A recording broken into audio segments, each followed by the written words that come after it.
North ম্যাসিডোনিয়ায় এখন যারা যাবেন তাদের জন্য একটি সতর্কীকরণ বিজ্ঞপ্তি বা কিছু কথা জানিয়ে দিতে চাই। নর্থ ম্যাসিডোনিয়ার কনস্ট্রাকশন সেক্টরগুলোতে আপনারা ভিসার আবেদন করবেন না। কনস্ট্রাকশন সেক্টরগুলোতে যারা গিয়েছে এখন মানবেতর জীবনযাপন করছে।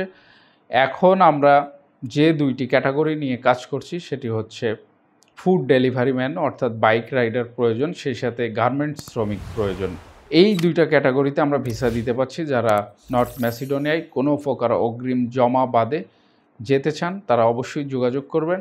আমরা ভিসার আগে কোনো টাকা নিচ্ছি না, ভিসার পরে সমস্ত পেমেন্ট দিয়ে ফ্লাই করবেন। সাথে থাকবেন, সাথে রাখবেন, চ্যানেলটি সাবস্ক্রাইব করে। অবশ্যই দেখা হবে, কথা হবে নতুন কোনো দেশের ভিডিও নিয়ে। সে পর্যন্ত সকলে ভালো থাকুন, ভালো রাখুন। আল্লাহ হাফেজ।